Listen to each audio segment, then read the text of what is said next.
ठीक है, तो ये है बॉटनी का चैप्टर 1 का पार्ट 4। मैंने पिछले लेक्चर में आपको पोलन पिस्टन इंटरेक्शन बहुत ही अच्छे से पढ़ाया, वो आप जरूर देखना, ठीक है, जिसने देखा ना हो।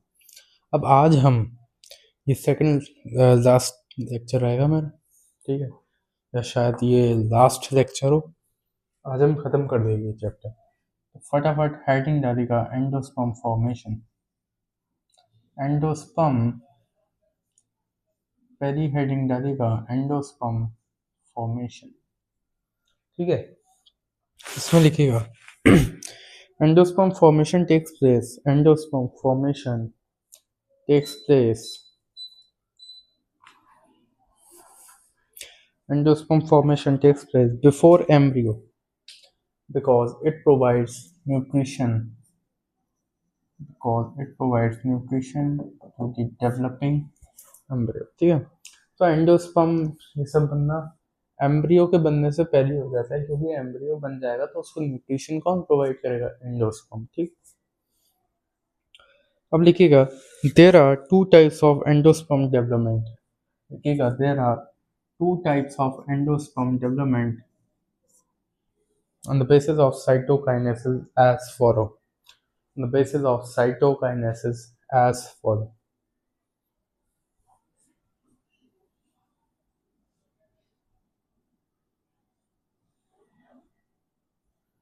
लो, ठीक है, मैं ये एक ओवरव्यू बना रहा हूँ।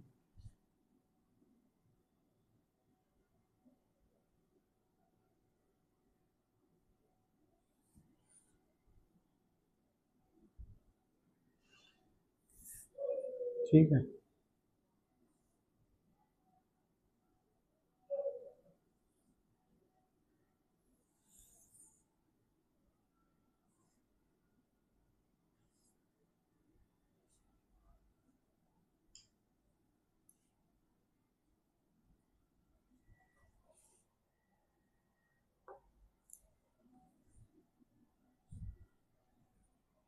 ये कौन है?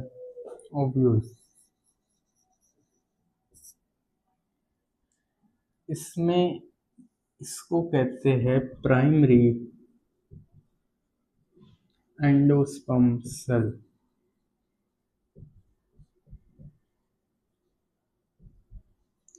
एंड इस सेल के अंदर जो न्यूक्लियस है उसको कहते हैं प्राइमरी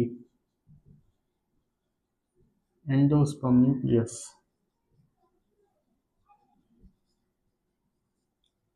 ठीक है। And this is zygote.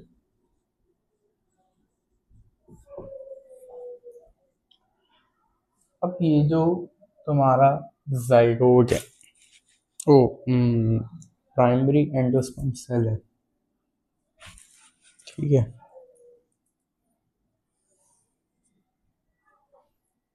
इसमें दो तरह के होंगे साइटोकाइनेसिस। एक साइमल्टेनियस कैरियोकाइनेसिस एंड एक सक्सेसिव कौन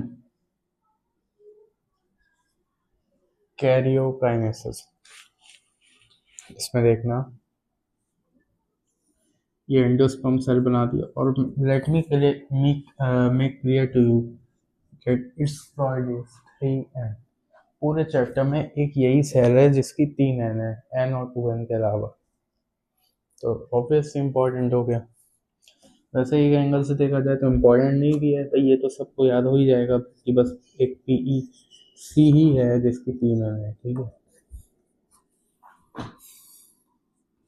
अब साहब इसमें के ही चलता रहता है समय, ठीक है, सी के होता ही नहीं है। के हुआ, लो ये 2 हो गए, फिर से के हुआ, लो ये भाई 4 हो गए। तो ऐसे के कंटिन्यू रहता है, के continue, and it becomes free nuclear division। तो कंडीशन कुछ यूं हो जाती है, multiple multiple PEN primary endosperm nucleus. फिर कहीं जाके एक बार होता है साइटोकाइनेसिस। फिर साइटोकाइनेसिस कंटिन्यू रहता है, तो उसको साइमल्टेनियस सी के आप कर लो इसको सक्सेसिवली, क्योंकि मैंने आपको डेफिनेशन में साइटोकाइनेसिस वर्ड लिखा है। ठीक है, अब साइटोकाइनेसिस कंटिन्यू रहता है तो फाइनली कुछ कंडीशन यूज हो जाती है, बट जो इसमें मैं आपको क्लियर कर दूं, साइटोकाइनेसिस जो होता है वो होता है but from outside.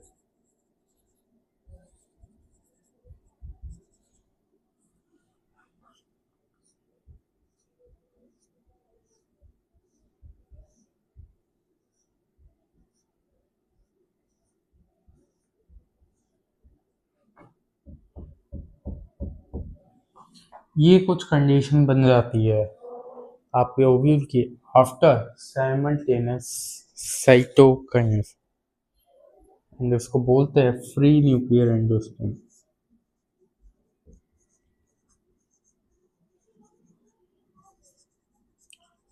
Free nuclear endosperm इसकी प्रायोरिटी 3 है, इसकी प्रायोरिटी 3 है। इसके बाद होता है आपका सक्सेसिव साइटोकाइनेसिस, PEC। इसमें हो गया के कैरियोकाइनेसिस। कैरियोकाइनेसिस में न्यूक्लियस डिवाइड हो जाता है। उसके बाद सी के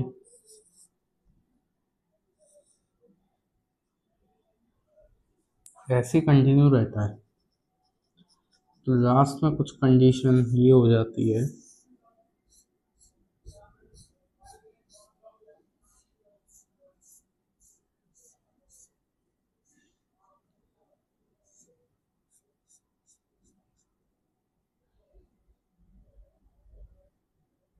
ये बना लो फटाफट।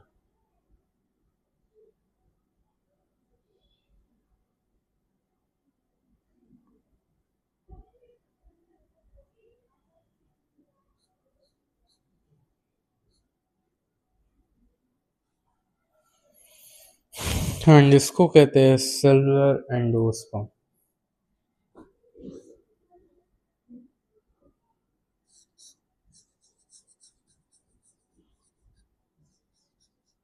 whose priority is 3n, whose priority is 3n। ठीक है, तो ये हो गया। अब आप एक नीट का स्टेटमेंट लिख लो अगर ये हो गया हो तो।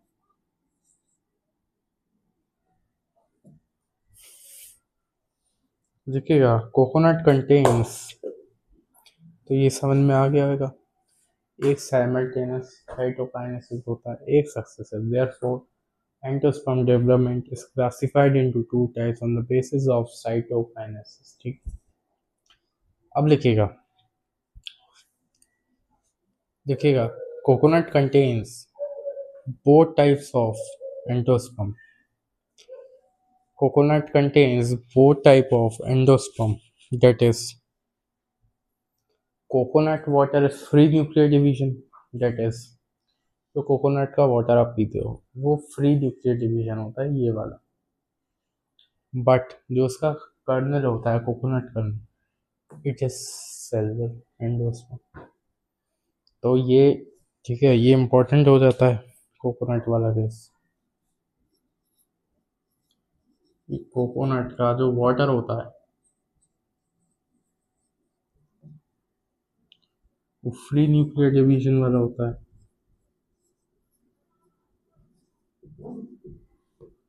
एंड जो इसका कर्नल पार्ट होता है, जो मलाई आप खाते हो, वो सेलुलर एंडोस्पर्म वाला होता है।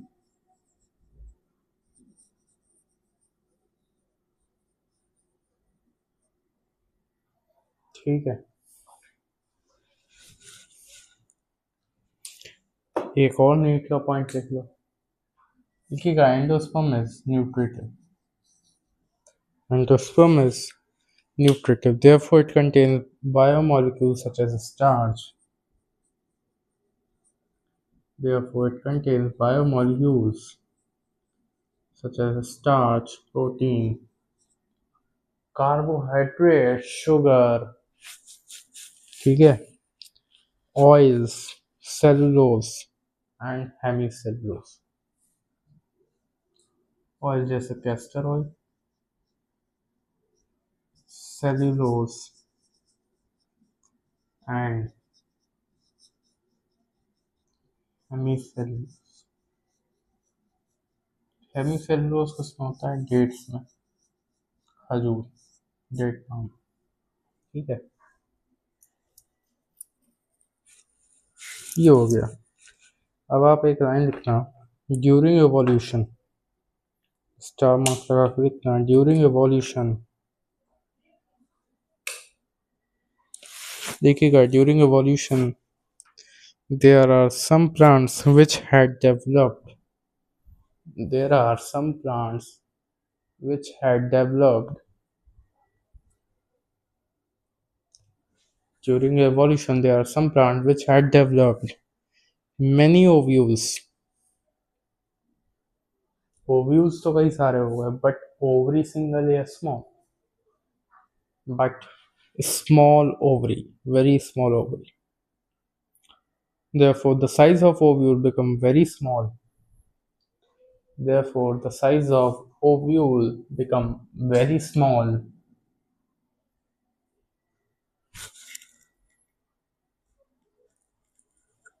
And there is no space for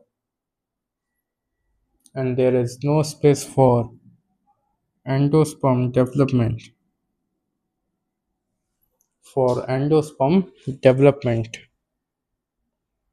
And due to this reason, endosperm become absent, and such plants had adopted endosperm become absent, and such plants had adopted epiphytic condition, that is, they grow on other plants. तो epiphytic condition में क्या होता है? when plants when some plants grow on other plant.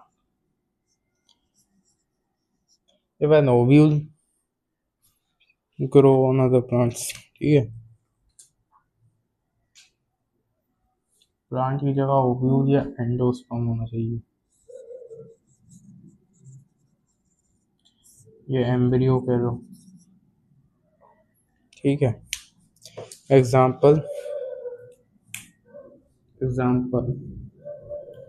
Orchids and people. People का किसी को botanical name पता है क्या होता है? बोलो, बॉटनिकल नेम 11th में पढ़ा था, FICUS, फाइकस, ठीक है।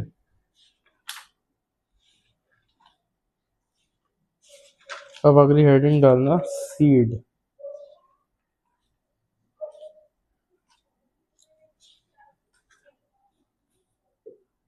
अगली हेडिंग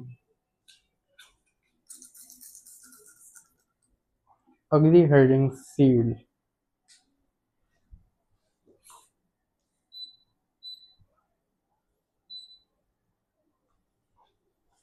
नेक्स्ट हेडिंग सीड।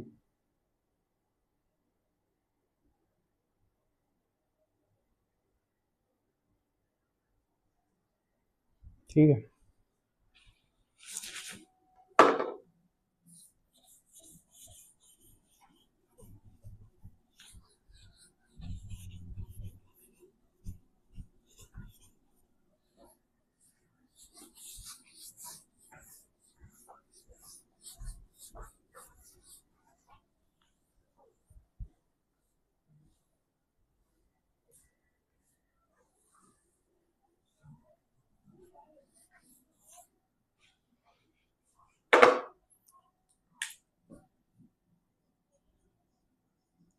लिखते हैं इट इज द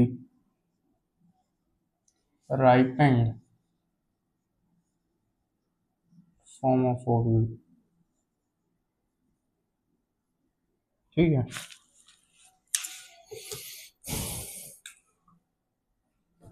ripened में देखना कन्वर्जन कैसे होता है।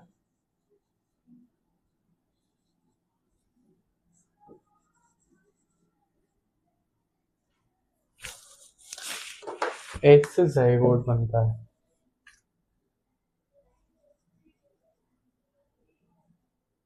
एग से साइकोट बनता है। साइकोट से एम्ब्रियो बनता है। ये मैं कन्वर्जन्स बता रहा हूँ। माइक्रोपाइल कन्वर्ट्स हो जाता है सीड पोर में। इंटेग्यूमेंट कन्वर्ट हो जाती है 2 लेयर्स में। Inner टैगमैन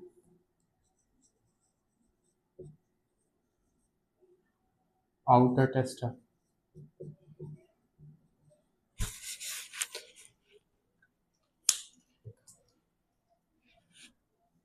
and it is converted into 2 layers which constitutes seed।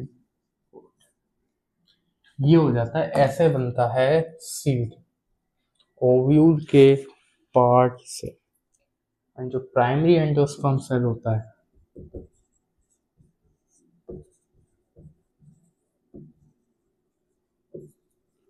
Primary endosperm cell होता है, उससे बताओ क्या बनता होगा। सीड होता है, सीड पोर हो गया, ठीक है, एम्ब्रियो हो गया, सीड कोट हो गया। बताओ प्राइमरी एंडोस्पर्म सेल से क्या बनता होगा, सोचो। प्राइमरी एंडोस्पर्म सेल से क्या बनता होगा, सोचो।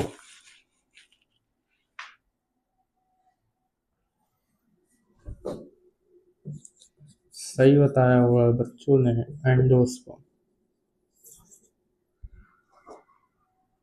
ठीक है, अब लिखना आगे। Seed is made up of 3 components.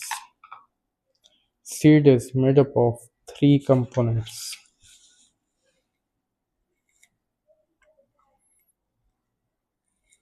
Seed is made up of 3 components.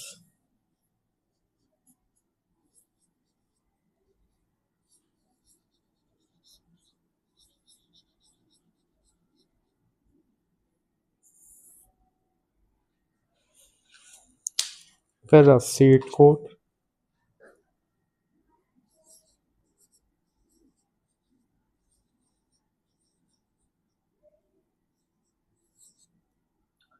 दूसरा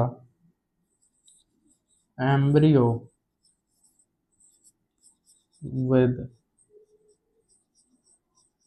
कोटिलिडन,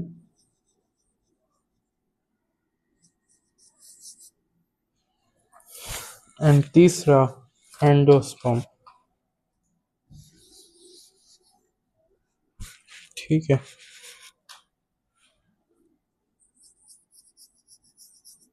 एंडोस्पर्म की भी 2 होती है, प्रेजेंट और नॉन प्रेजेंट मैच्योरिटी स्टेज पे। तो जिसमें प्रेजेंट होता है उसको बोलते हैं एंडोस्पर्मस सीड।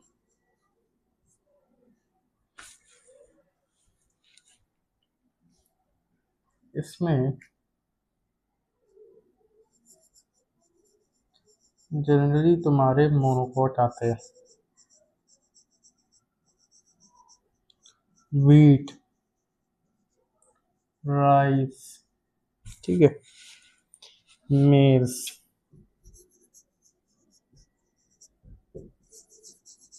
कैस्ट, एंड एक होते हैं। और हाँ, इसमें एक बात मैं बताना भूल गया, एक कैस्टर ही ऐसा डाइकोट है, एक कैस्टर ही ऐसा डाइकोट है which is a single dicot and is endosperms, ठीक है। वरना ज़्यादातर नॉन एंडोस्पर्म्स, ज़्यादातर नॉन एंडोस्पर्मस होते हैं, ठीक है। इसमें लिखना generally dicots like garden pea,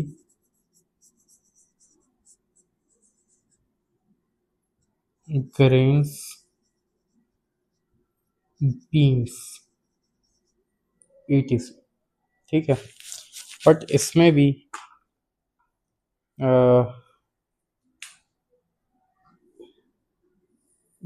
मैं आपको क्लियर कर दूं, एक मेरे ख्याल से कोई मोनोकोड होता है, वो मुझे याद नहीं आ रहा है इस समय, ठीक है, बता दूंगा मैं आपको।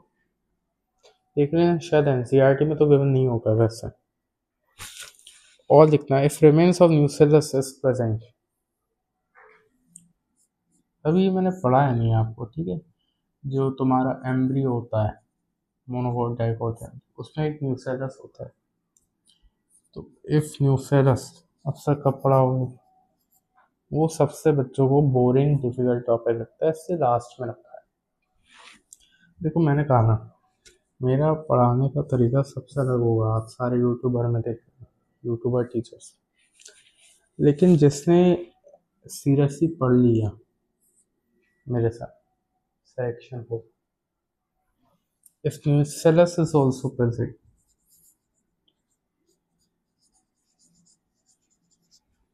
ठीक है, then it is known as perisperm.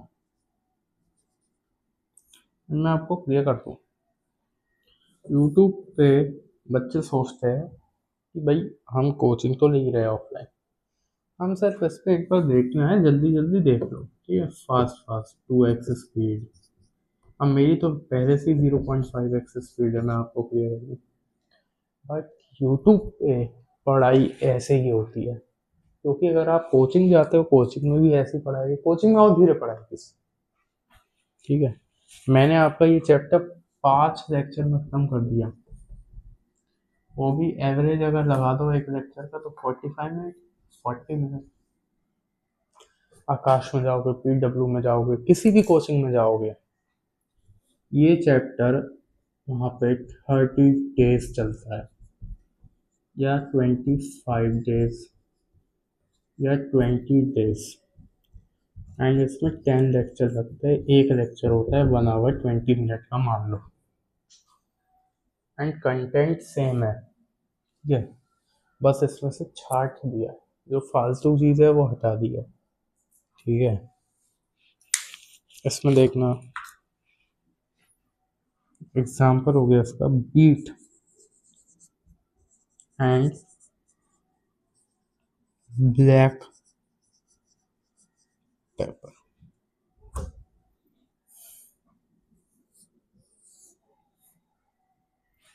ठीक है। ये हो गया आपका सीड। अब आप अगली हेडिंग लिखना सीड डोरमेंसी, अगली हेडिंग सीड डोरमेंसी। इसमें लिखना seed dormancy is the state of seed, seed dormancy is the state of seed in which the seed is unable to germinate. Yeah. Seed dormancy is the state in which the seed is unable to germinate, even in the presence of favorable external conditions. Even in the presence of favorable external condition. फिर लिखना seed dormancy is due to internal factors. Seed dormancy is due to internal factors. देखिए internal hormonal लोचा हो जाता है ना, कहते हैं, such as abscisic acid, impermeable seed coat. Abscisic acid से क्या मतलब था, abscisic acid inhibit the growth of a plant of a seed, excessive निकल गया abscisic acid, impermeable seed coat, and immature embryo where moisture content of seed becomes only 10 to 15%, becomes 10 to 15%. ठीक है, फिर लिखना seed germination is emergence of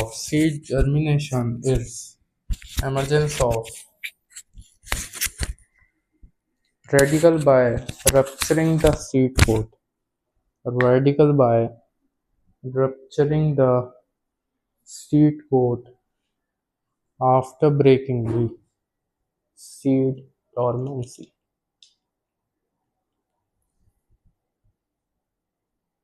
After breaking the seed dormancy.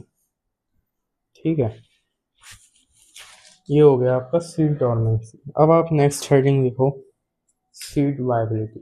ये मैं थोड़ा NEET के लिए एक्स्ट्रा बता रहा हूँ, ठीक है। अगली हेडिंग सीड वायबिलिटी। ये जो आज मैंने पढ़ा है ना सीड से, यहाँ से इस स्लाइड से, ओनली फॉर नीट, एनसीईआरटी में नहीं है। लिखना seed viability is the period up to which seed viability is the period up to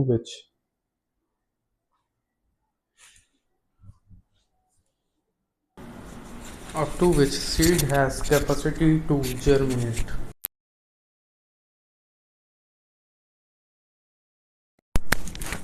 Generally it is of few months, ठीक है। इसमें एक एक्सेप्शन है ल्यूपिन एक्सेप्शन,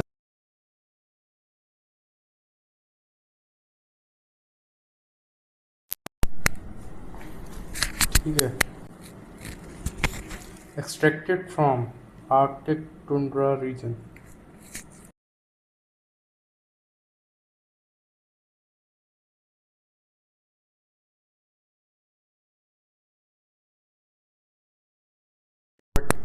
डेट पाम, खजूर, खजूर की भी सीड वायबिलिटी बहुत पता लगी हमें, ठीक है।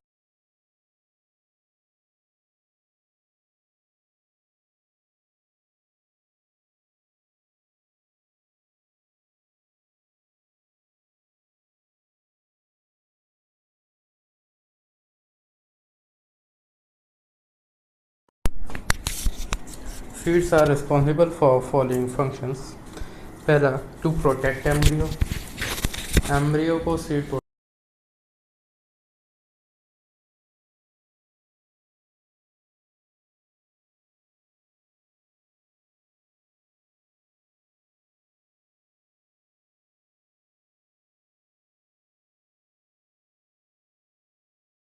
can carry the recombination developed by sexual reproduction and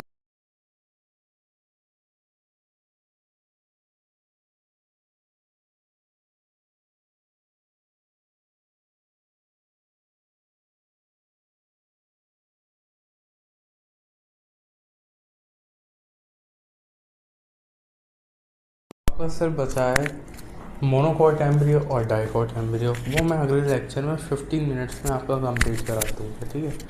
आज के लिए